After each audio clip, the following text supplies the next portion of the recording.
Hello, everybody. I'm Ricky Smith, and this is Faith on Friday Presents.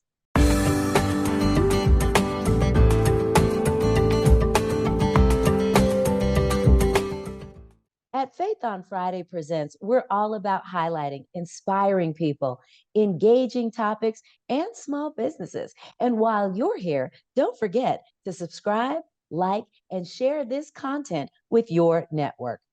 All right, so security. When you think of security, what do you see in your mind's eye? Is it the mall cop? Is it the guy, the gal that drives around your apartment complex? Or is it somebody who swings a club and just strolls around seemingly with nothing to do? Have you ever thought about where security is, where it isn't, or where it should be? Today, we're going to talk to a security expert who does security, but who does security for church. Y'all, please say hello to my new friend, Ray Massenberg. Hi, Ray. How are you? Hi, Ricky. How are you? I am doing so well. Ray, thank you so much for taking time out of your busy day to talk to us about this really important subject. Well, thank you for having me. It's something I'm very passionate about and something I literally do pretty much 7 days a week. Well, we're going to start talking about it right now. So, you heard in the intro, people have an idea about what security is, what it isn't, and where it should or should not be. So, first of all, how long have you been doing security in general? And how long have you been in church security? I've been in security in general probably for about 30 years. Uh, Church security in particular for about 25. Okay, still, that is a long time, no matter how you look at it. What got you involved in security in the first place? I looking at the news and looking at what was going on, I actually started my self protection journey when I was probably about 18. Hmm. Um, I, I, um, I started competing um, with firearms when I was 15.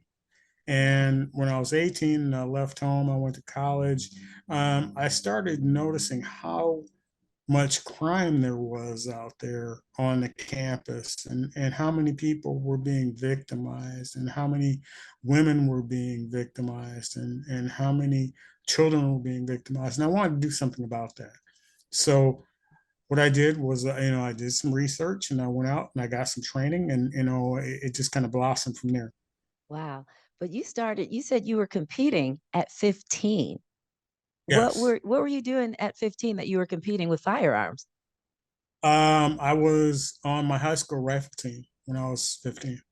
Wow, that is so cool. You don't hear that much anymore. And I wonder if that's because of the climate right now. You don't hear a lot about high school rifle teams and things like that. So then you got to college, you see all the things that are going on there. And I like what you said earlier, your journey, because that's what it is. Nobody wakes up one day and says, today I'm gonna be, a security dude or whatever. But Sure.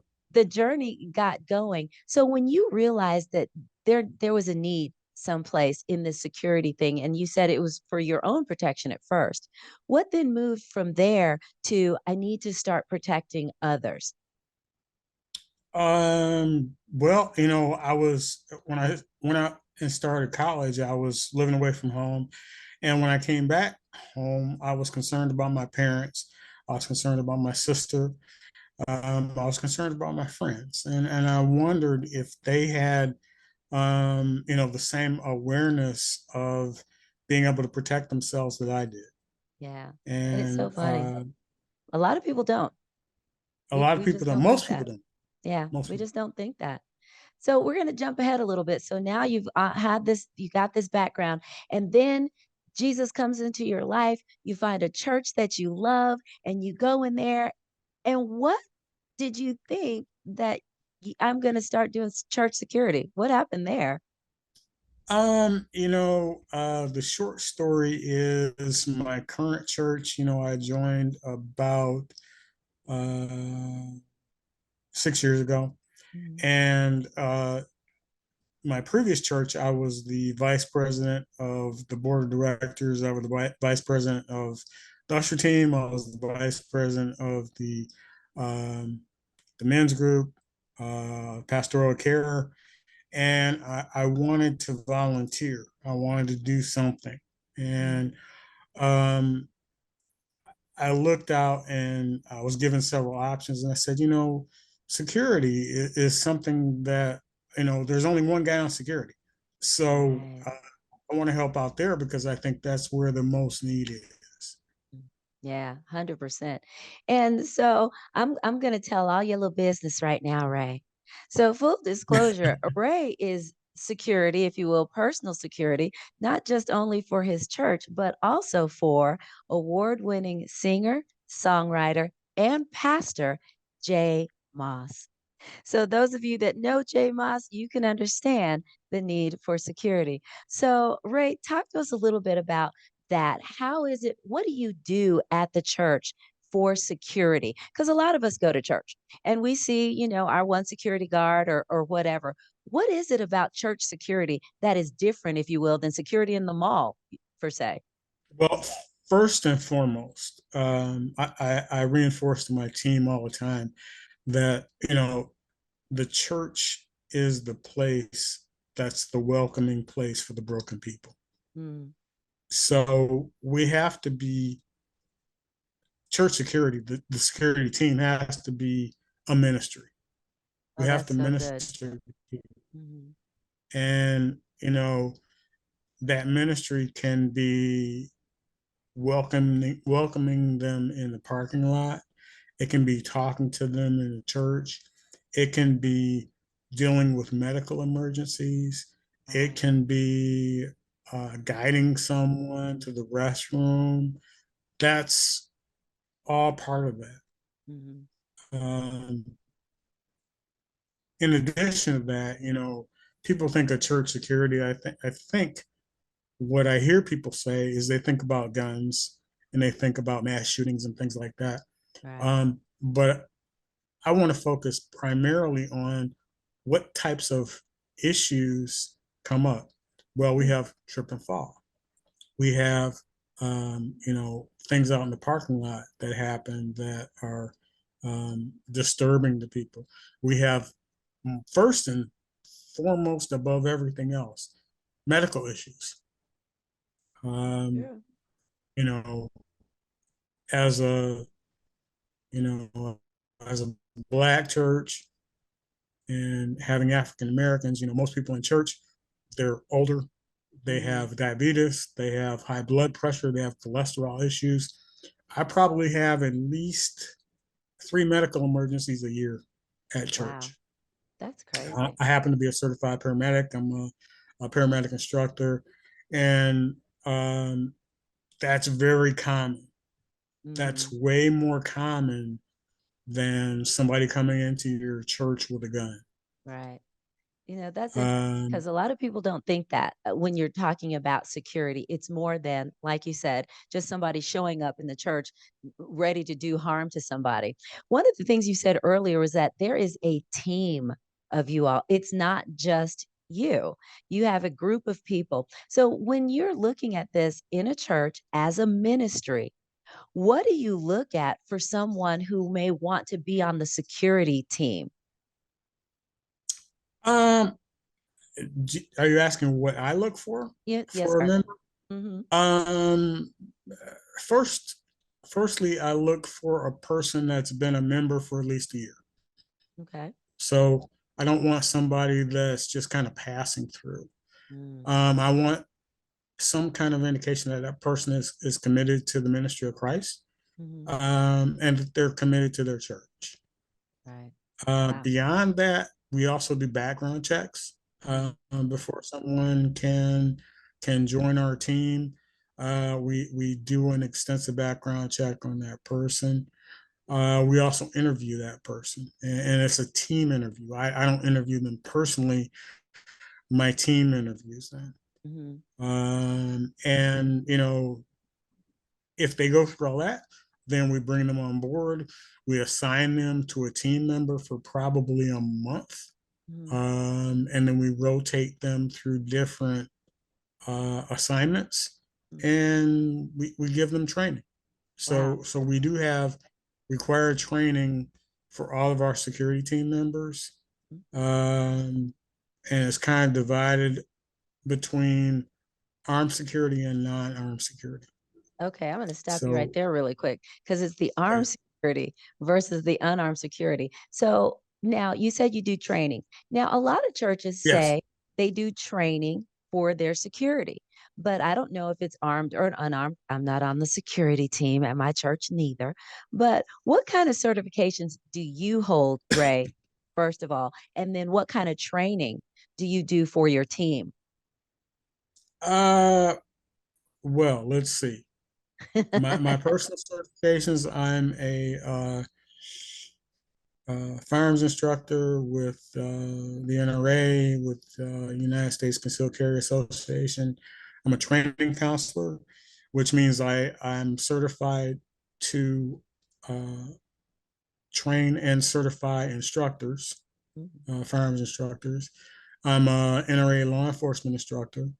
I'm certified by the International Association of Law Enforcement Firearms Instructors, so I can teach law enforcement firearms anywhere in the world. I'm a certified EMT. I'm a certified EMT instructor.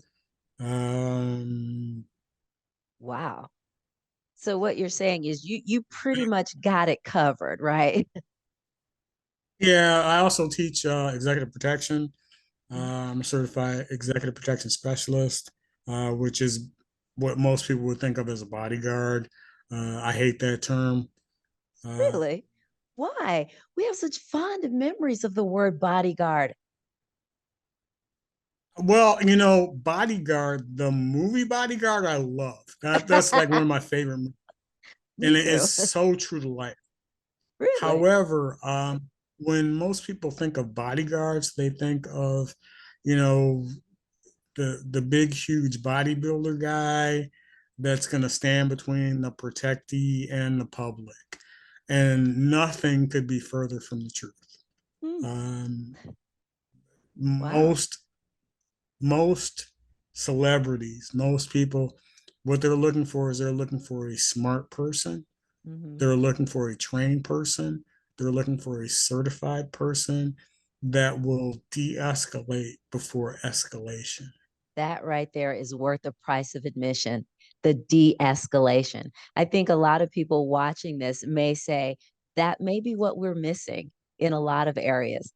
You know, draw first, ask questions later. But the de-escalation, especially when you're talking in churches, you really want to de-escalate it because like you said earlier, it's a ministry as well. So the training that you provide your team, now are they certified like you? I mean, not as certified, I'm sure, but what sort of trainings do you do for them? Well, everybody goes through initial training in legal aspects. I'm also certified as a law self-defense instructor, so I teach self-defense law. So everybody goes through that right away. Hmm. Assault and battery, use of force. What can you do? Arrest authority. Hmm. Um, Wow. so everybody does that.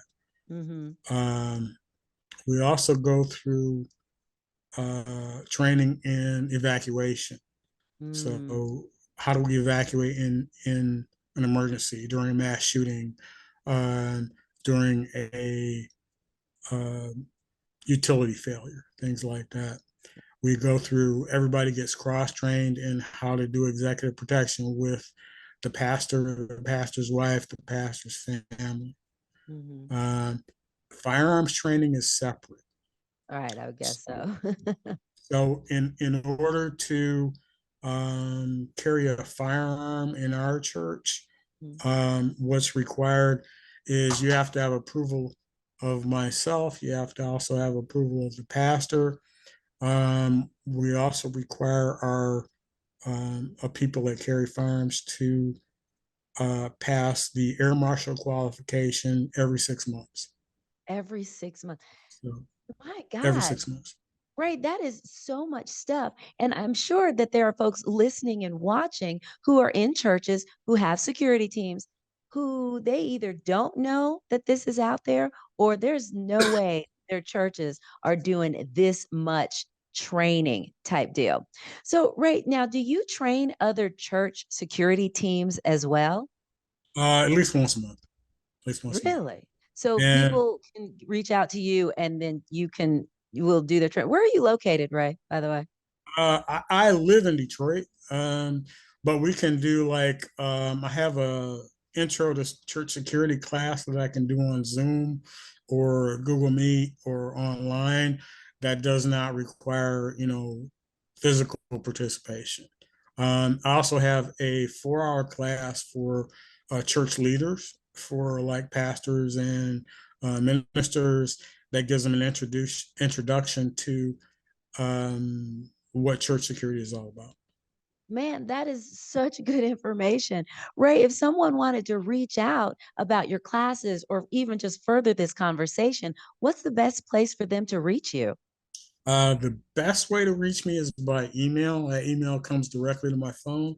My email address is armored protection training at gmail.com. So it's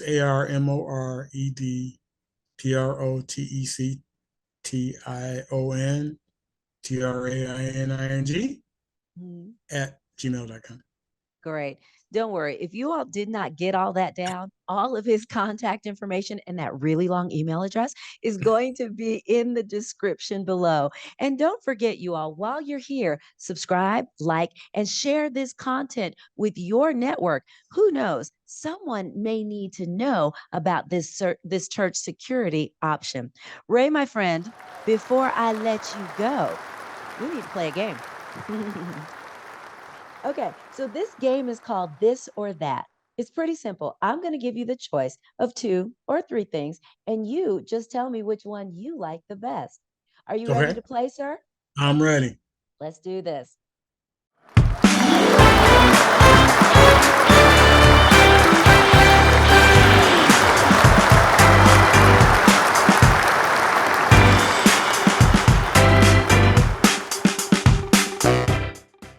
All right. Tent or hotel? Uh, Hotel. Yeah, me too. You weren't sure. Do you camp or something? I was a Boy Scout, so I like the outdoors. Okay, okay. I'm not mad about that. Grits, salt and pepper, or sugar? None. I don't I don't like even know how to grits. take that right now. You don't like I grits. Who don't like raised you? grits. Oh my gosh. I don't know what we're gonna do with that. Okay. Wow. I'm all flustered right now. Okay. Read the book or see the movie. uh, See the movie just because it's more uh, conducive to my time. Okay, that makes sense. Okay. Yellow light. Speed up or slow down. Slow down. S- You're such a law-abiding citizen. I'm so proud of you. But then you do live in Detroit, so I don't know. I don't know. Let's see. Airplane, aisle seat or window seat? Uh, I'll see. All right. Planner or make it up as you go? Planner. You said that was sincere. Like, yes, we are planning everything. All right. I'm not mad. Exercise or extra fries? Extra fries with Okay. chili. Wow. Okay. That totally makes up for the grits debacle. I just need you to know. And finally, sir, what was your first job in high school? My first job in high school, actually, I was a mechanic at a company that owned a bus company and a taxi cab company. And you were a So I, mechanic. yeah, so I'm actually, I'm a certified mechanic, Of course you are. motorcycle Why wouldn't you mechanic, be? heavy duty mechanic. Why wouldn't you be Um, certified? Exactly. But we fixed taxi cabs, buses.